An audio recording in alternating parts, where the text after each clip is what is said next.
मुझे जब भी मीठा खाने का मन होता है तब मैं इसे ही बनाती हूँ, क्योंकि ये बहुत हेल्दी है और इसे बनाना भी बहुत आसान है। एकदम गर्मा गर्म इसे बनाकर खाएंगे तो सब तरह के हलवे और खीर आप भूल जाएंगे। बहुत टेस्टी बनता है, बच्चों के लिए बड़ों के लिए सबके लिए ही बहुत हेल्दी है। तो मैं इसे कुछ खास तरीके से बनाती हूँ, तो ये रेसिपी आप पूरी लास्ट तक जरूर देखिए और रेसिपी देखने के बाद पसंद आती है तो प्लीज़ लाइक शेयर सब्सक्राइब करना ना भूलिए। देख लेते हैं आज की मज़ेदार मीठे की रेसिपी। तो बनाना शुरू करते हैं। यहाँ पे मैंने एक कढ़ाई ली है। सबसे पहले यहाँ पे हम इसे घी पे बनाएंगे। तो इस रेसिपी में हम घी का इस्तेमाल करेंगे। घी से ये हेल्दी भी हो जाती है और इसका टेस्ट भी बढ़ जाता है। जैसे घी मेल्ट होता है यहाँ पे हम कुछ मखाने डाल देंगे और कुछ सेकंड के लिए मखानों को हम अच्छे से रोस्ट कर लेंगे। और साथ में ही मैंने थोड़े से नारियल को ऐसे लंबा लंबा कट किया है और तो उसके साथ बादाम है, इन्हें भी इसके साथ ही रोस्ट करेंगे। तो यहाँ पे तो ड्राई फ्रूट्स आप अपने अकॉर्डिंग कम ज़्यादा कर सकते हैं और अपने मनपसंद ड्राई फ्रूट्स यहाँ पे इस्तेमाल कर सकते हैं। काजू ले सकते हैं, पिस्ता, जो आपको अच्छे लगते हैं वो ड्राई फ्रूट्स ले सकते हैं। तो मुझे यही वाले अच्छे लगते हैं और इन्हीं का फ्लेवर इस रेसिपी में अच्छा आता है, इसीलिए मैंने नारियल और बादाम का इस्तेमाल किया है। जब हल्के से गोल्डन कलर हो जाएगा तो हम इसे यहाँ पे निकाल देंगे, सारे ड्राई फ्रूट्स को और मखाने को। अभी सेम कढ़ाई पे मैंने घी और डाल दिया है। अब यहाँ पे मैं ले रही हूँ ये दलिया। इसे इंग्लिश में ब्रोकन व्हीट कहा जाता है और इसे लापसी भी बोलते हैं। तो अलग अलग जगह पर ना इसके अलग अलग नाम है। तो यहाँ पे मैं 1 कप इस दलिया को इस घी में डाल दूँगी और अब हमें यहाँ पे इसकी काफ़ी अच्छे से भुनाई करनी है। तो जितने अच्छे से यहाँ पे घी पे ये दलिया भुनेगा उतना ही अच्छा इसका टेस्ट और फ्लेवर आता है। तो जैसे आप देखेंगे घी पे धीरे धीरे भूनता है, वैसे वैसे दलिये के सारे दाने पफ हो जाएंगे। और आप ध्यान से अगर देखेंगे तो दलिया का एक एक दाना वाइट हो गया है, पफ हो के। देखिए इस तरीके से मैं आपको नज़दीक से दिखा रही हूँ। तो ऐसे ही इसको तब तक भूनना है जब तक इसमें से अच्छी सी खुशबू ना आने लग जाए और हल्का सा गोल्डन कलर ना हो जाए। जलाना नहीं है, कंटिन्यू स्टेयर करते रहेंगे और इसे लो मीडियम फ्लेम पे इस तरीके से स्टेयर करते हुए अच्छे से भून लेंगे।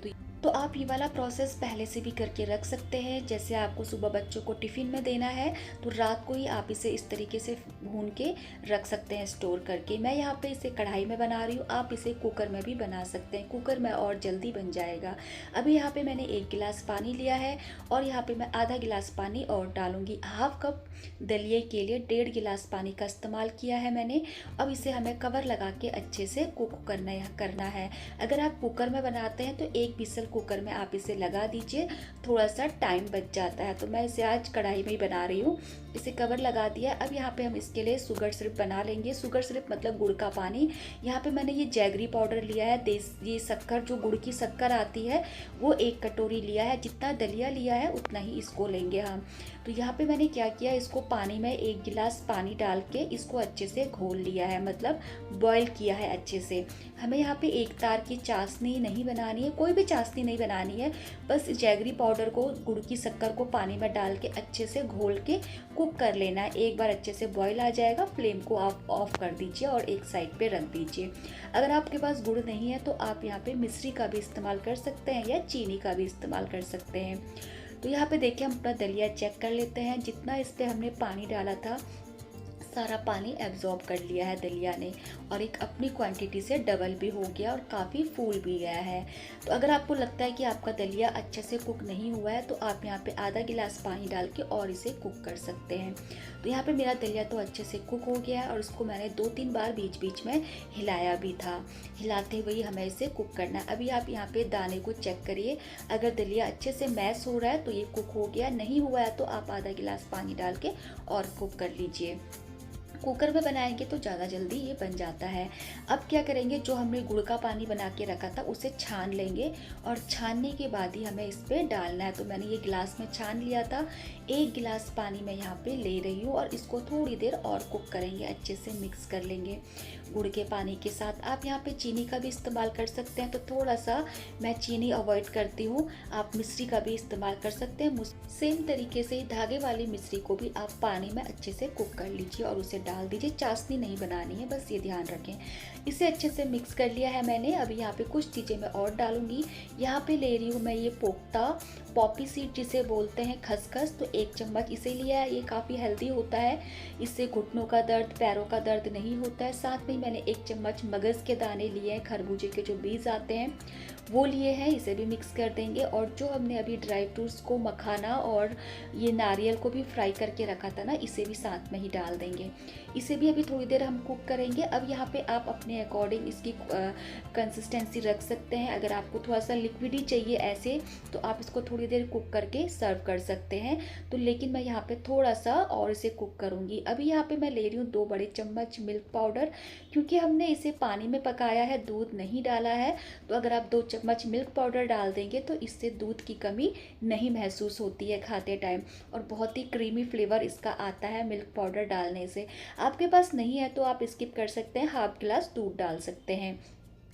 तो देखिए यहाँ पे कितने अच्छे से कुक हो रहा है। अभी इसको कुछ ही सेकंड हुए हैं और ये लो मीडियम फ्लेम पे ही मैं इसे कुक कर रही हूँ। आप इस स्टेज में भी इसे खा सकते हैं। ये खाने को तैयार है। तो थोड़ा सा मैं इसे हल्का सा ड्राई करूँगी, जैसे हलवा होता है ना, सेम उसी तरीके की कंसिस्टेंसी तक इसे कुक करूँगी। तो वैसे ये खाने के लिए तैयार है। आप ऐसे भी खा सकते हैं, बहुत टेस्टी लगता है। तो कुछ सेकेंड इसे मैं कवर लगा के और कुक होने देती हूँ। तो चेक कर लेते हैं। यहाँ पे अभी हमारा दलिया देखिए अभी भी बिल्कुल लो फ्लेम पे कुक हो रहा है। इसी तरीके से लो फ्लेम पे कुक करना है। इसे स्टेयर कर लेंगे और ये अब खाने को तैयार है। तो जैसे जैसे ये ड्राई होता जाएगा, सॉरी ठंडा होता जाएगा, वैसे वैसे ये और ड्राई होता जाएगा। तो ये परफेक्ट कंसिस्टेंसी है, मुझे ऐसे ही अच्छा लगता है, इसीलिए मैंने इस स्टेज तक कुक किया है। कितना टेम्पटिंग लग रहा है ना। तो यकीन मानिए ये बहुत हेल्दी है। आप बच्चों को, बड़ों को, किसी को भी आप ये खिलाइए, सबके लिए ही ये बहुत हेल्दी है। घी पे कुक किया है, दलिया है, मखाना डाला है, पॉपी सीड डाला है। ये सारे ही हमारे कमर दर्द, पैरों के दर्द के लिए बहुत फ़ायदेमंद है। इससे न्यूली जो मदर होती हैं वो भी इसको खाएंगी ना, तो बहुत हेल्दी होता है ये। न्यूली मदर के लिए, जो फीडिंग कराती हैं बच्चों को, उनके लिए भी हेल्दी है। तो सभी लोगों के लिए ये हेल्दी है। तो जब भी मेरा मीठा खाने का मन करता है, मैं ये हेल्दी वाला मीठा बनाती हूँ। आप लोग भी इस रेसिपी को एक बार ट्राई करिए, मुझे पूरा यकीन है आपको बहुत पसंद आएगी। रेसिपी पसंद आती है तो प्लीज़ लाइक कर दीजिए, और चैनल पर पहली बार आए हैं तो मुझे सब्सक्राइब करना ना भूलिए। मिलती हूँ बहुत जल्दी एक और रेसिपी के साथ।